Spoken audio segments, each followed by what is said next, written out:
ओम नमः शिवाय। शिवजी सदा सहाय। ओम नमः शिवाय। गुरुजी सदा सहाय। सदा दानी पिता परमेश्वर। गुरुर्ब्रह्मा गुरुर्विष्णु गुरुर्देवो महेश्वरा। गुरु साक्षात परब्रह्म तस्मै श्री गुरुवे नमः। हम उस अदृष्ट और अज्ञात शक्ति में विश्वास रखते आए हैं जो हमारी आस्था और विचारों से अपनी उपस्थिति का ज्ञान देती रही है। विभिन्न युगों में वह अवतरित होती रही है और इस युग में वह गुरु जी के रूप में हमारे बीच आई है। इस पृथ्वी के सभी वासी भले ही उनसे अपरिचित हों, उनके उदात्त कल्याण की भावना से लाभान्वित हुए हों, ऐसे अनेक अवसर आए हैं जब हमें हर क्षण उनके अविरत आशीर्वाद प्राप्त हुए हैं। इतने छोटे से प्रसंग में उनके बारे में सब कुछ कहना और लिख पाना असंभव है। फिर भी मैं अपने कुछ संस्मरण आपके साथ बांटना चाहूँगी। प्रारंभ में हम उनके मंदिर में आने में संशय था, क्योंकि हमें सदा से संत और सन्यासियों में विश्वास नहीं रहा है। यह भी सत्य है कि उनकी दिव्य कृपा तभी प्राप्त होती है जब वह चाहें। इस प्रकार गुरु जी ने हमें नवंबर 1995 में जालंधर में अपने पास बुलाया। मेरे पति एक गंभीर त्वचा रोग की समस्या से पीड़ित थे, जिसे सोराइसिस के नाम से भी जाना जाता है। पिछले 8 वर्षों में हर प्रकार के उपचार करवा लिए थे, किंतु लाभ नहीं हुआ था। सिर से पांव तक उनके शरीर में लाल चकत्ते हो रहे थे, जिन पर श्वेत पपड़ी जमी हुई थी और सदा खुजली होती रहती थी। उनका सिर पाषाण की भांति सख्त था और उनके जननांग भी इस रोग के प्रकोप से नहीं बचे थे।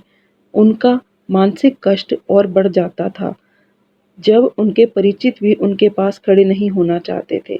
कुछ और उपाय न होने के कारण हम हिचकिचाहट के साथ गुरु जी के दर्शन के लिए गए। पुनरावलोकन करते हुए मैं सोचती हूँ कि हम कितने भाग्यवान थे। प्रारंभिक दिनों में गुरु जी के हाथों से दिव्य प्रसाद की उत्पत्ति का दृश्य हमने 1-2 बार नहीं अपितु 6 या 7 बार देखे हैं। हमारी संदिग्ध मानसिकता की समाप्ति 1 जनवरी 1996 को हुई, जब गुरु जी ने मेरे पति को ताम्र लोटा लाने को कहा। उसे उन्होंने अभिमंत्रित किया और मेरे पति को उसमें से प्रतिदिन आधा जल पीकर शेष से स्नान करने को कहा। चमत्कारिक रूप से वह कुछ ही दिनों में पुनः स्वस्थ हो गए। अंतःस्राव समस्या की मुक्ति।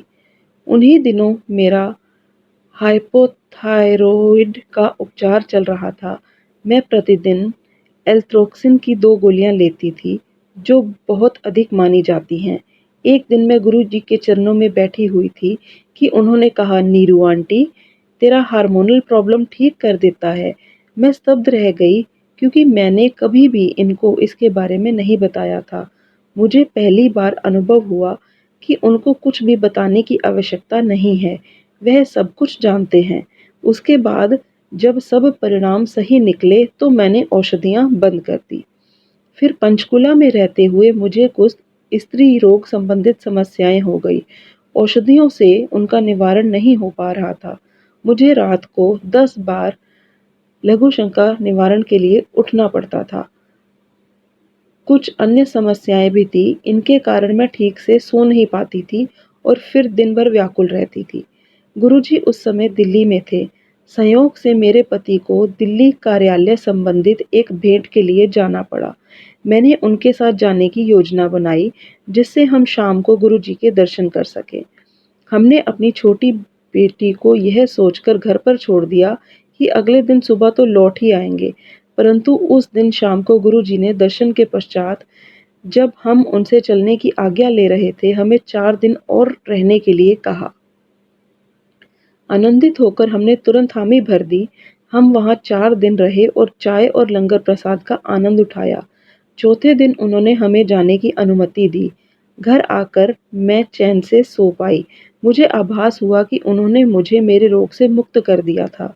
1 सप्ताह के पश्चात हम पुनः उनके दर्शन के लिए जा सके। मिलने पर पहली बात उन्होंने कही, नीरू आंटी, सुसु ठीक होया? सब हंस पड़े। जब मैंने उनके चरण स्पर्श किए तो उन्होंने बताया कि उन्होंने मेरे उदर के अर्बुद का उपचार कर दिया है। मैंने तो उनका कुछ भी नहीं बताया था। बेटी का त्वचा रोग।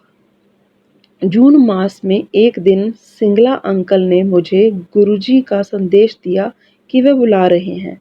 मैंने सोचा कि संभवतः वह सत्संग करने के लिए बुला रहे हैं, किंतु गुरुजी ने अपने लिए मुझे एक आयुर्वेदिक औषधि की दुकान से एक विशेष दवाई लेने को कहा, जो केवल निर्यात करी जाती थी। गुरुजी की दया से हमें वह औषधि भी मिल गई, जो सामान्यतः बिना चिकित्सक के परामर्श के नहीं मिलती थी। गुरुजी ने एक गोली दूध के साथ शाम को ली। 15-20 दिनों के पश्चात उन्होंने उसे वापस करने के लिए कहा, क्योंकि वह अति तीक्ष्ण थी। हमने प्रयास किया, किंतु निर्यात की समस्या के कारण उसे लौटा नहीं सके। वह महंगी थी और गुरुजी ने उसकी काफ़ी मात्रा मंगाई थी। अगस्त के अंत में मेरी छोटी बेटी तान्या, जो उस समय 8वीं कक्षा में थी, के मुख पर चकत्ते हो गए। चिकित्सकों के अनुसार वह सोरासिस था। हम स्तब्ध रह गए। 1 मास तक इसी उलझन में रहे कि गुरुजी को बताया जाए या नहीं। हमने उन्हें अक्टूबर में बताया और उन्होंने पुनः ताम्र लोटा लाने के लिए कहा, जिसे उन्होंने अभिमंत्रित कर उसका जल पीने और स्नान करने के लिए कहा। गुरुजी ने उसके पिता के इसी रोग का तीव्रता से उपचार किया था। इस बार भी वैसा ही आशा थी, किंतु ऐसा नहीं हुआ। आशा के विपरीत 1 मास में ही उसका रोग पूरे शरीर में फैल गया। शारीरिक रूप से रोगग्रस्त होते हुए वे मानसिक रूप से सशक्त थी। उनकी ऐसी दया से वह सदा उत्साहित और आशावादी रही। इस अवधि में गुरुजी कहीं चले गए थे और उनसे संपर्क करना संभव नहीं था। पड़ोसियों से लेकर तान्या के मुख्य अध्यापिका तक सबने उसकी भलाई के लिए शीघ्र कुछ करने के लिए कहा, परंतु हमारे कुछ कहने से पूर्व ही वह कहती थी कि उसके गुरुजी ही उचित समय आने पर उसका उपचार कर देंगे। इस अवधि में उस बच्ची ने इतने सहा कि हमसे उसकी वेदना देखी नहीं जाती थी।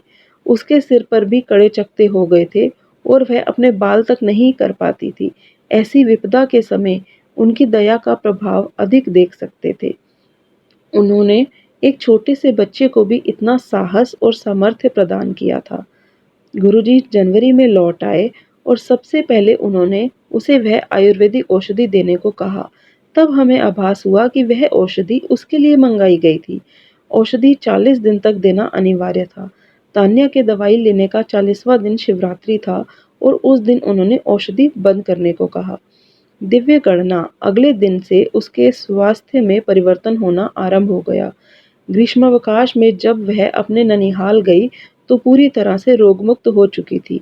कभी-कभी उसके मुंह पर एकाध निशान आ जाते हैं। मुझे विश्वास है कि गुरुजी उसके पिछले जन्मों के कर्म नष्ट कर रहे हैं। उन्होंने मुझे बताया था कि उनके हस्तक्षेप के बिना वह जीवन पर्यंत ऐसे ही रहती। एक जीवन रक्षा के लिए 90 की जीवन रक्षा। अगस्त 2002 में एक शनिवार को मेरे पति ने फ़ोन कर बताया कि वह घर आ रहे हैं। उन दिनों वह बेलगांव में कार्यरत थे। वह शनिवार को गोवा एक्सप्रेस में चढ़े और सोमवार को प्रातः घर पहुंचने वाले थे। उसी दिन मैं और मेरी बेटी गुरुजी के दर्शन के लिए गए। वह दिन अति आनंददायक था, क्योंकि गुरुजी ने मुझे अपने पास बिठाया और मेरे से लंबा सत्संग कराया।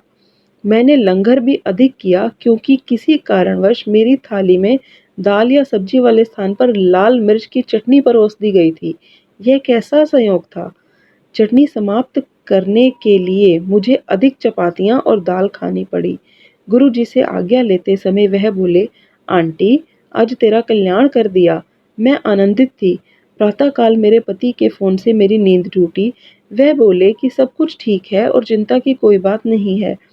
फिर उन्होंने बताया कि उनकी रेलगाड़ी के कुछ पहिए पटरी से उतर गए थे। इतना कहकर उन्होंने फ़ोन बंद कर दिया। तब मैंने पिछले दिन गुरुजी के यहाँ की घटनाओं से संबंध स्थापित किया और मैं भावुक हो गई। टीवी लगाने पर मैंने समाचारों में सुना कि उस गाड़ी के 7 पहिए पटरी से उतरे थे, किंतु कोई घायल नहीं हुआ था। मैं अत्यंत बेचैन थी और तुरंत बड़े मंदिर गई। वहाँ पर सबसे पहले मुझे श्री सिंगला की बेटी आरती मिली। मेरी मन स्थिति से अपरिचित उसने पिछली रात को इतनी चटनी खाने के लिए मेरा परिहास किया। जब मैंने उसे रेल दुर्घटना की बात बताई तो वह स्तब्ध रह गई। उसने तुरंत अपनी माँ को बुलाया और उन दोनों ने मुझे गले से लगा लिया। हमारी आंखों से अश्रुधारा प्रवाहित हो रही थी। हमने वह दिन आपस में सत्संग करते हुए व्यतीत किया। उस दिन संध्या को जब मैं गुरुजी के पास गई तो उन्होंने पूछा कि क्या मैं उनको रेल दुर्घटना के बारे में बताने आई हूँ।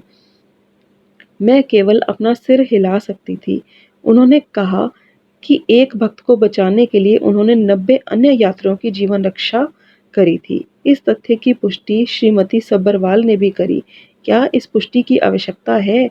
उन्होंने कहा कि उस रात को 1:30 बजे अचानक गुरुजी ने कहा कि उन्होंने 90 लोगों को जीवनदान दिया था।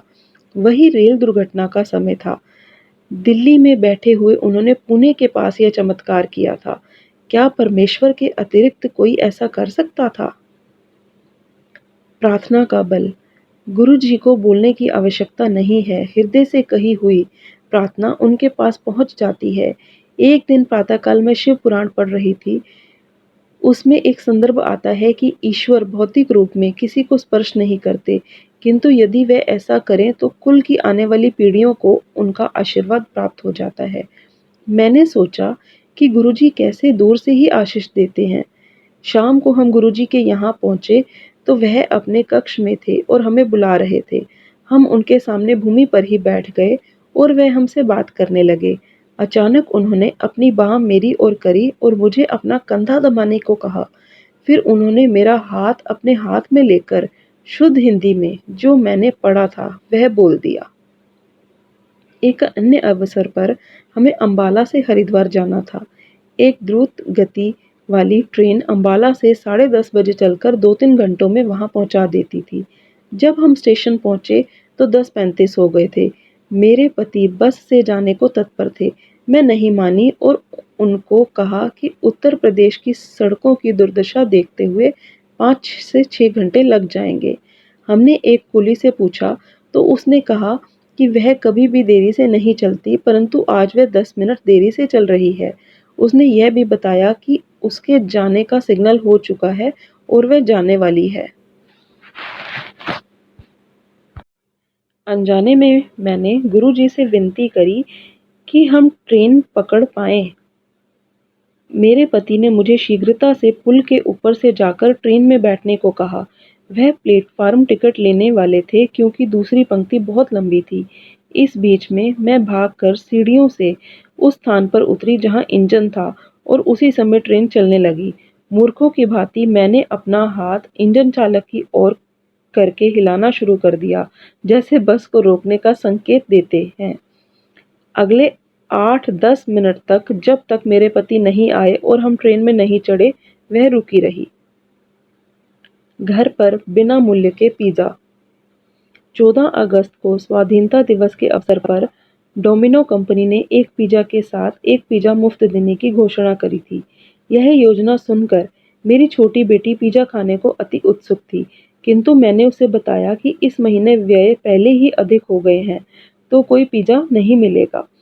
उपहास करते हुए उसने कहा, गुरुजी यह अच्छा नहीं है, आपको पता है कि मुझे पिज़्ज़ा पसंद है। शाम को संगत के कुछ मित्र घर पर रात्रि भोजन के लिए आ रहे थे। मैंने भोजन बना दिया था, किंतु जब वह आए तो उन्होंने कहा कि बच्चों को पिज़्ज़ा पसंद है, इसलिए उन्होंने पहले ही 2 बड़े पिज़्ज़ा यहाँ पर आने का प्रबंध कर दिया है। उनको मुफ्त पिज़्ज़ा वाली योजना का पता नहीं था। जब पिज़्ज़ा आए तो मुफ्त पिज़्ज़ा नहीं आए थे।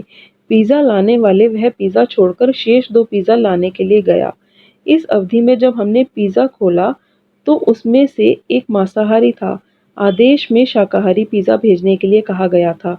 हमने डोमिनो में फ़ोन किया तो उन्होंने क्षमा याचना करी और कहा कि वह गलती सुधार देंगे। इस बीच में पिज़्ज़ा पहुंचाने वाला घर आ गया। उनमें भी एक ही शाकाहारी था। अब तक हमारे यहाँ आए हुए मित्र को क्रोध आ गया और उन्होंने सीधे प्रबंधक से फ़ोन पर बात करी। कुछ देर में वह प्रबंधक हमारे घर अपने सहकर्मियों के साथ आए और बहुत लज्जित हुए। उन्होंने कहा कि हम जब चाहें 4 पिज़्ज़ा मुफ्त में ले सकते हैं, क्योंकि बड़े पिज़्ज़ा एक साथ खाना कठिन है। हमने प्रातः नाश्ते में भी पिज़्ज़ा खाए। अगले कुछ माह तक हम मुफ्त पिज़्ज़ा खाते रहे। मेरे पति को स्थिर नौकरी। मेरे पति औषधि उद्योग में मार्केटिंग में थे। उनके पास सदा से घूमने का काम रहा है, जिसमें न कोई कार्यालय है और न ही कोई समय सीमा। 3 वर्ष पूर्व जब वह कर्नाटक में थे, तो हमें उनकी कमी का आभास सदा रहता था।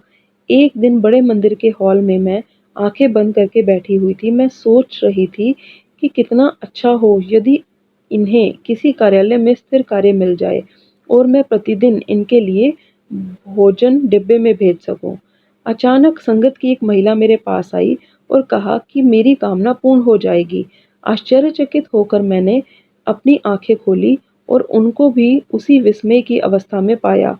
कुछ ही दिनों में मेरे पति को अपनी नौकरी से त्यागपत्र देना पड़ा, किंतु गुरुजी की दया से उन्हें यहीं पर 9 से 5 वाली एक स्थायी नौकरी मिल गई। अब जब भी वह शहर में होते हैं, उन्हें कोई बाहर का काम नहीं होता है। प्रतिदिन मुझे उनका दोपहर का भोजन डिब्बे में देना पड़ता है। अब कभी-कभी मुझे यह आनंदित नहीं करता है। उनके कार्यालय में कोई औपचारिकता नहीं है। वह बहुत आराम से यदा-कदा चप्पलों में भी चले जाते हैं। मुझे सदा सैंडल पहनने पड़ते हैं। ऐसे ही 14 अप्रैल को बैसाखी के अवसर पर मेरी सैंडल का तलवा बाहर आ गया। मैं कुछ नहीं कर सकती थी। मैंने सोचा कि बाहर जाते हुए उन्हें हाथ में लेकर नंगे पैर चली जाऊंगी। जब मैं बाहर आई, मुझे अपनी टूटी हुई सैंडल कहीं दिखाई नहीं दी। उन्हें खोजते हुए मुझे एक अन्य वैसी ही सैंडल दिखाई दी। उठाकर जब उनके चिन्ह देखे तो वह मेरे ही सैंडल के थे, किंतु अचंभे की बात है कि वह नए हो गए थे। बेटी का कानून स्कूल में प्रवेश। यद्यपि मेरी बड़ी बेटी मेघा 12वीं कक्षा विज्ञान विषयों से कर रही थी, गुरुजी नहीं चाहते थे कि वह आगे विज्ञान पढ़े। एक संगत में उन्होंने उसे कानून में विद्या अर्जित करने का संकेत दिया था। उसने उनके निर्देशानुसार प्रवेश पत्र भरा और प्रवेश परीक्षा में गई। उसके आश्चर्य को ठिकाना नहीं रहा जब उसे पता चला कि अन्य परीक्षार्थी तो उसके लिए विशेष प्रशिक्षण प्राप्त करके आए हुए हैं। वह गुरुजी को याद करके परीक्षा में बैठ गई। हजारों में से केवल 900 अगले चरण के लिए चुने गए, जिसमें वाद विवाद और साक्षात्कार होना था। अंतिम चरण में विश्वविद्यालय में केवल 250 चुने जाने थे। गुरु कृपा से उसका नाम प्रवेश सूची में था। शाम को जब हमने उसके प्रवेश का समाचार उन्हें दिया, तो वह अत्यंत प्रसन्न होकर बोले कि यह तो पहली अवस्था है, आगे आगे देखो क्या होता है। कहने की आवश्यकता नहीं है कि उनकी अन्य दया से वह बहुत अच्छा कर रही है। गुरु जी की वास्तविकता से अनभिज्ञ रहते हुए भी उनके पुण्य प्रभावों के गुणगान करते जा सकते हैं। चूंकि वह मानव रूप में हैं, हम उनको अलौकिक प्रतिभाओं से परिपूर्ण महापुरुष के रूप में देखते हैं, पर वह इस पृथ्वी के समस्त वासियों से भिन्न है। वह तो शिव समान अनूठे हैं। शिव गुरुजी हैं और गुरुजी शिव हैं। वह तो परम है। इसका यह तात्पर्य नहीं है कि उनके पास आकर सब शांतिपूर्वक और सहजता से हो जाएगा। वह कर्मों के अनुसार प्रत्येक अनुयायी को जीवन के उतार चढ़ाव भी दिखाते हैं। वह समस्त संबंधों की अनिवार्यता के दर्शन भी करा देते हैं। जब प्रतीत होता है कि आप अकेले हैं, संवेदित हो कर वह अपनी निकटता जता देते हैं। कोई बात कहे बिना भी वह अपनी सुगंध के माध्यम से आपके पास आ जाते हैं। यद्यपि यह अति कठिन है, इस मायावादी संसार से मुक्त होकर उनको समर्पण करने में ही हित है, लेकिन किंतु परंतु छोड़कर उनके बताए हुए पथ पर चलना ही श्रेष्ठ है। जीवन कितना सरस और मधुर हो जाता है। जीवन के सकारात्मक रूप देखते हुए आस्था सहित आनंद लेने में ही लाभ है। वह सर्वज्ञाता, सर्वशक्तिशाली और सर्वविद्यमान है। वह हमारे पता लगे बिना ही सुनते हैं, देखते हैं और जो हितकर हो वह करते हैं। मेघा ने उनके लिए यह कुछ पंक्तियां लिखी हैं। गिरकर उठते हैं हम क्यों, हंसकर सहते हैं दर्द हम क्यों, मुस्कुराते हैं वर्षा में हम क्यों, कारण है आपकी अमूल्य दया जो हमें मिली है। जीवन में है आपका प्रेम जो सदा हमारे साथ है।